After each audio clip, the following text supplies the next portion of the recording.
कहानी की शुरुआत होती है स्कॉटलैंड के कोस्ट के पास एक बिल्कुल अलग और सुनसान आइलैंड पर, जहां माइकल अकेला रहता है। वहाँ पर आसपास कोई भी नहीं रहता, सिर्फ हवा की आवाज और समुद्र की तेज लहरें सुनाई देती हैं। उसके साथ उसका एक वफादार कुत्ता भी है जो हमेशा उसके पास बैठा रहता है। हर हफ्ते जेसी और उसके अंकल एक छोटी सी बोट से उसके लिए राशन और जरूरत का सामान लेकर आते हैं, लेकिन माइकल हमेशा उन दोनों से बचने की कोशिश करता है। उनकी तरफ देखना तक नहीं, दरवाजा खोलने से भी बचता है, मानो लोगों से दूर रहना उसकी आदत बन गई हो। एक दिन जैसी जब क्रेट घर के बाहर रख के जा रही थी, तब उसने क्रेट के ऊपर छोटा सा गिफ्ट भी रख दिया। वो गिफ्ट छोटा भले ही था, लेकिन दिल से दिया गया था। बोट धीरे धीरे दूर चली गई। तब माइकल घर से बाहर निकला। उसने बिना कुछ बोले क्रेट उठाया और गिफ्ट को जमीन पर छोड़ दिया। उसे गिफ्ट से कोई मतलब नहीं था। पूरा दिन वो घर के अंदर बैठा शराब पीता रहा। टेबल पर चेस बोर्ड लगा हुआ था और वो खुद के साथ ही चेस खेल रहा था। अगले हफ्ते जेसी ने हिम्मत दिखाई। इस बार उसने सिर्फ क्रेट नहीं रखी,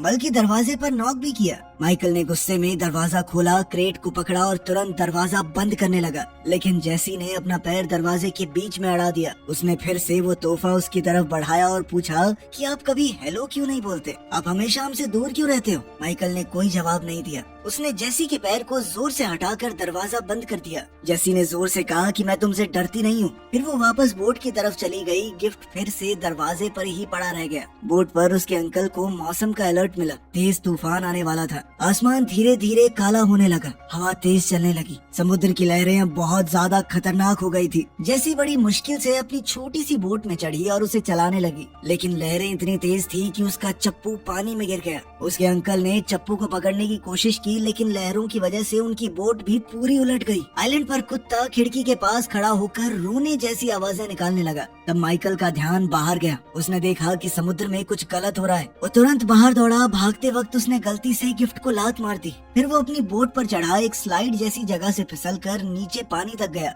और इंजन स्टार्ट करके फुल स्पीड में आगे बढ़ा। जैसी पानी के ऊपर आई, लेकिन उसका पैर एक जाल में फंस गया था। वो तैर नहीं पा रही थी। तेज लहरों ने उसे फिर से पानी के नीचे धकेल दिया और वो बेहोश हो गई। माइकल ने बिना ज्यादा सोचे समुद्र में छलांग लगा दी। उसने जाल को पकड़कर खोला, उलझे हुए हिस्से सुलझाए और जेसी को आजाद किया। उसने जेसी के अंकल को भी बचाने की कोशिश की, लेकिन तब तक बहुत देर हो चुकी थी। माइकल जेसी को अपनी बोट में ले आया, उसे तुरंत सीपीआर दिया। काफी देर तक कोशिश करने के बाद आखिरकार जेसी ने फिर से सांस लेना शुरू किया। शाम को जेसी माइकल के बेड पर होश में आई। उसने आंखें खोलते ही अपने अंकल के बारे में पूछा। माइकल ने धीरे से सच बताया। ये सुनते ही जेसी रो पड़ी। पूरा दिन वो बेड पर ही लेटी रही। माइकल चुपचाप काउच पर सो गया। सुबह माइकल ने उसका एंकल चेक किया। वो सूजा हुआ था और जाल की वजह से कट भी पड़ गया था। जेसी ने पूछा कि तुमने पुलिस को कॉल क्यों नहीं किया? क्या किसी को पता भी है मैं यहाँ पर हूँ? माइकल ने बस इतना कहा कि आराम करो। जब माइकल पानी लेने गया, जेसी अचानक गुस्से में बोली कि मुझे इस आइलैंड से वापस अपने घर जाना है। उसने बताया कि मेरा परिवार मुझे ढूंढ रहा होगा, लेकिन माइकल जानता था कि लड़की की माँ मर चुकी है और उसका बाप तो उससे कभी मिला ही नहीं, तो कोई परिवार नहीं है तुम्हारा। माइकल बाहर गया तो जेसी ने बेड छोड़ा और उसके डेस्क में कुछ ढूंढने लगी। उसे वहाँ पर एक चाकू मिला। माइकल के कदमों की आवाज सुनकर वो जल्दी से बेड पर वापस आई और चाकू को पिल्लो के नीचे छुपा दिया। रात को जेसी को एक बुरा सपना आया। वो डरावनी आवाजें निकालने लगी। माइकल ने उसे चेक करने की कोशिश की और जैसे ही उसने जेसी को छुआ, वो झट से उठ गई और चाकू उसकी तरफ कर दिया। माइकल ने शांति से कहा कि सिर्फ सपना था। फिर उसने उसे सिखाया कि चाकू को कैसे सही तरीके से पकड़ते हैं और इस्तेमाल कैसे करते हैं उसका। दिन बीतने लगे। माइकल उसका ख्याल रखता रहा। उसे बाथरूम तक उठाकर ले गया, खाना बनाया, दवाई दी और उसके घाव साफ किए। धीरे धीरे जेसी बाहर चलने लगी और कुत्ते के साथ वक्त बिताने लगी। माइकल को ये देखकर अच्छा लगा। एक दोपहर जेसी ने पूछा कि वो उसके अंकल को कैसे जानता था। माइकल ने बताया कि हम दोनों फौज में एक साथ काम करते थे। जेसी को एहसास हुआ कि वो तो अपने सामने खड़े आदमी का नाम तक नहीं जानती और माइकल ने भी अपना नाम बताने से मना कर दिया। फिर जेसी ने कुत्ते का नाम पूछा, लेकिन माइकल ने कहा कि उसका भी कोई नाम नहीं है, तो जेसी ने कुत्ते का नाम जैक रख दिया। जेसी ने चेस बोर्ड देखा और कहा कि तुम आसानी से हार जाओगे, हाथी गलत जगह पे है। खैर माइकल ने ज्यादा ध्यान न देते हुए लड़की के पैर को फिर से देखा। पैर में इन्फेक्शन हो गया था, लेकिन उसने लड़की को हॉस्पिटल ले जाने से मना किया और कहा कि जरूरत की चीजें मैं खुद लेकर आऊंगा। अब माइकल बोट से मेनलैंड गया। तब जेसी ने उसके डेस्क पर एक ड्राइंग देखी। उसने जेसी और जैक की तस्वीर बनाई थी। जब उसने ड्रॉअर खोला तो पता चला कि माइकल ने उसका दिया हुआ तोहफा खोला था। अंदर एक स्नो ग्लोब था जिसमें लाइट हाउस बना हुआ था, बिल्कुल आइलैंड वाले लाइट हाउस जैसा।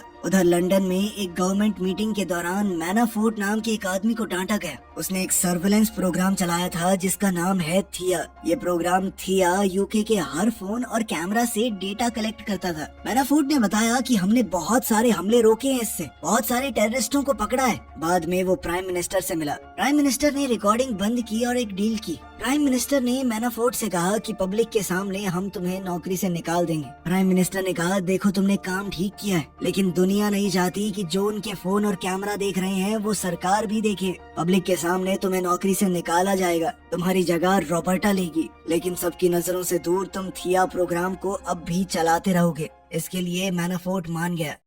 उधर स्कॉटलैंड में माइकल एक फार्मेसी गया और कैमरास से बचने की पूरी कोशिश की। फिर वो कपड़ों के स्टोर में गया और जल्दी से बहुत सारे कपड़े उठा लिए ताकि वो कैमरा में न दिख जाए। बाहर निकलते वक्त कुछ लड़कियां सेल्फी ले रही थी और कैमरा में उसकी फोटो आ गई। ये फोटो जैसे ही थिया डेटाबेस में गई, अलर्ट जारी हो गया। उसे एक बेहद खतरनाक टेररिस्ट के रूप में मार्क कर दिया गया। रॉबर्टा ने तुरंत एक असॉल्ट टीम भेज दी। आइलैंड पर वापस जाकर माइकल ने जेसी के एंकल पर सही से पट्टियां बांधी, उसे कुछ दवाइयां दी और मिठाइयां भी, उसे कुछ कपड़े भी दिए जो बिल्कुल सही फिट आ गए। रात को खाना खाते वक्त माइकल ने बाहर एक आवाज सुनी। जब उसने दूरबीन से देखा तो एक बोट आइलैंड की तरफ आ रही थी। माइकल ने जेसी से कहा कि जल्दी से बाथरूम में खुद को बंद कर लो और आवाज मत करना, जिसके बाद जेसी चाकू लेकर बाथरूम में गई। माइकल भी एक ब्लेड लेकर बाहर गया। सोल्जर्स बोट से उतरकर घर की तरफ आए तो माइकल ने एक रस्सी काट दी। एक बड़ा सा पत्थर पहाड़ी से नीचे गिरा। अचानक एक नेट भी एक्टिवेट हो गया जिसने एक फौजी को पकड़ा और पानी में घसीट लिया। फिर माइकल ने एक बहुत तेज लाइट ऑन कर दी। फौजियों ने नाइट विजन गॉगल्स पहने हुए थे तो वो थोड़ी देर के लिए अंधे हो गए। उन्होंने अपनी आंखों से वो नाइट विजन गॉगल्स हटाए और गोलियां चलाई माइकल को भागता देखकर। एक फौजी उसका पीछा करता हुआ पहाड़ी पर चढ़ा। माइकल ने पीछे से लालटेन तोड़कर उसके सर पर दे मारी और फ्लेयर गन से गोली चलाकर उसके शरीर में आग लगा दी। दूसरा फौजी ऊपर आया तो माइकल ने चाकू से उस पर वार करके उसे नीचे धकेल दिया। इसी बीच एक और फौजी घर के अंदर घुसा और जैक ने तुरंत उस पर झपट कर जोरदार हमला कर दिया।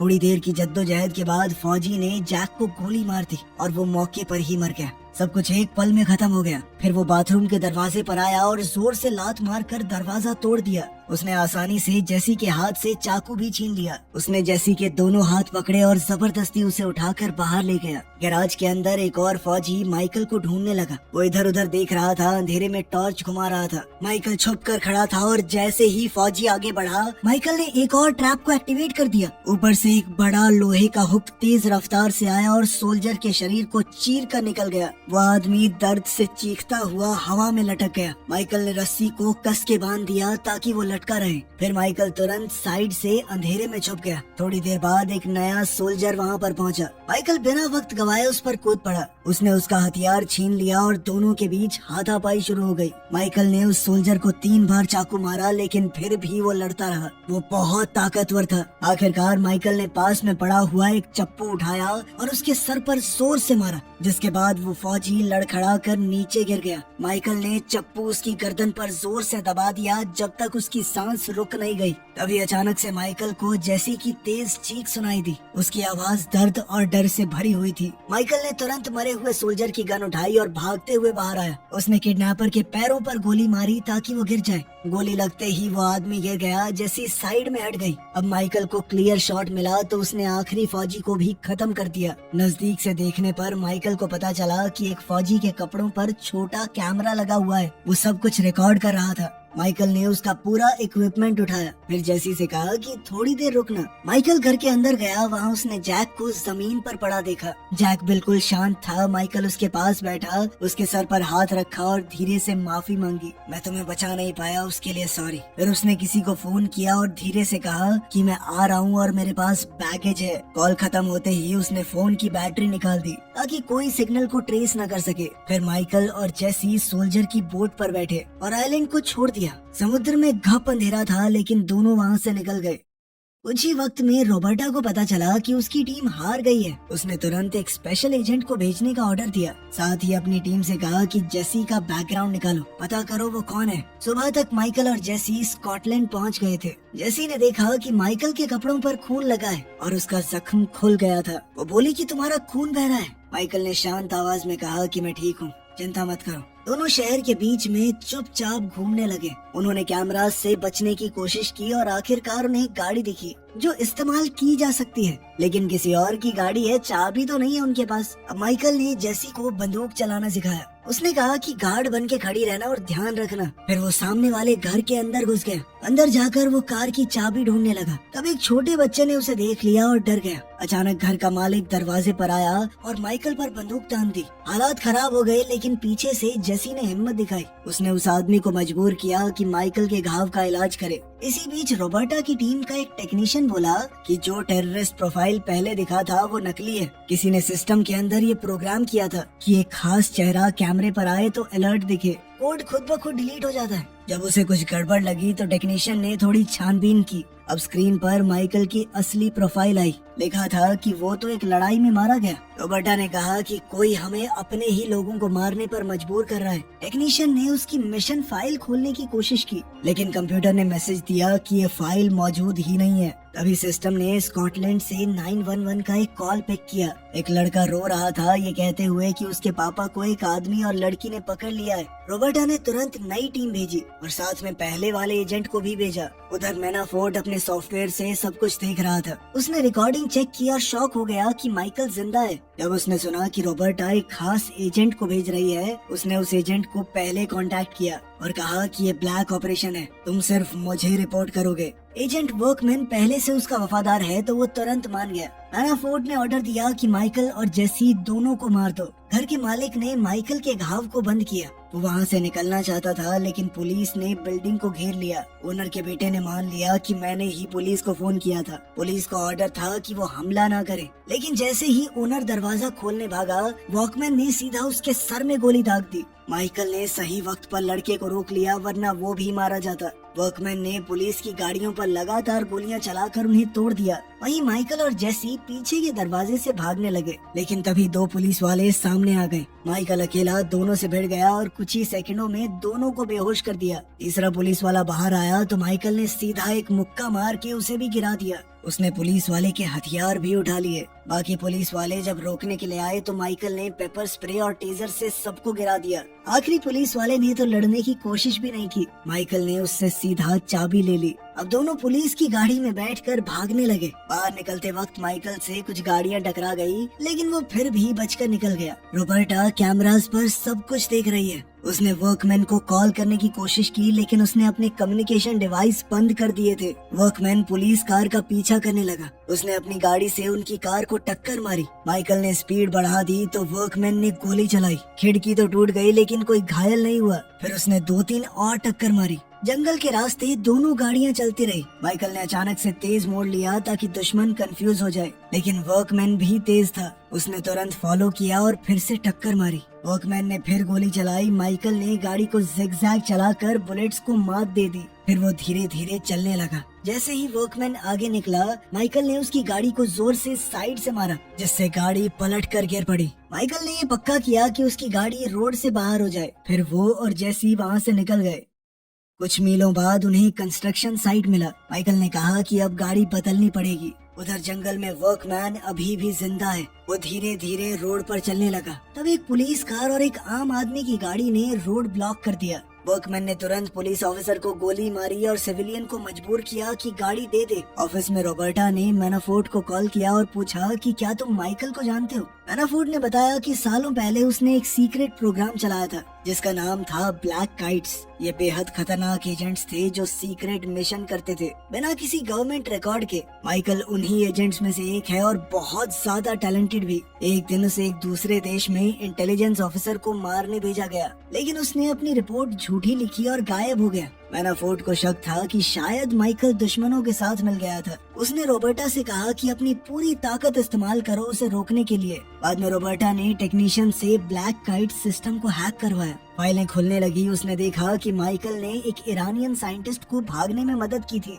साइंटिस्ट ने उन्हें न्यूक्लियर प्रोग्राम की सारी जानकारी दे दी। ऑर्डर ये था कि उसे मार दो, लेकिन माइकल ने अपनी बात से फिरना सही नहीं समझा। जब रोबर्टा फाइल्स पढ़ रही थी तो मैनाफोर्ट सिक्योरिटी कैमरास से उस पर भी नजर रखे हुए था। सब कुछ और ज्यादा खतरनाक हो गया था। कुछ समय बाद जेसी ने शांत आवाज में माइकल से पूछा कि क्या उसका कोई परिवार है। माइकल ने सीधा जवाब दिया कि नहीं, कोई परिवार नहीं है मेरा। उसने बताया कि मुझे बीवी और बच्चे नहीं चाहिए थे, क्योंकि अगर फैमिली होती तो चीजें और ज्यादा मुश्किलों भरी हो जाती। उसने समझाया कि उसकी जिंदगी पहले ही खतरनाक और उलझी हुई थी, और अगर बीवी और बच्चे होते तो जान का खतरा और बढ़ जाता। जेसी ने थोड़ा दुखी होकर बताया कि मुझे मुश्किलों भरी जिंदगी भी मंजूर होती अगर उसकी माँ और उसका मामा वापस मिल जाते। ये कहते हुए उसकी आंखों में आंसू थे। फिर उसने बैग से एक फोल्ड किया हुआ पेपर निकाला। वो जैक की ड्राइंग थी जो उसने खुद बनाई थी। उसने धीरे से कहा कि जैक तुम्हारा असली परिवार था।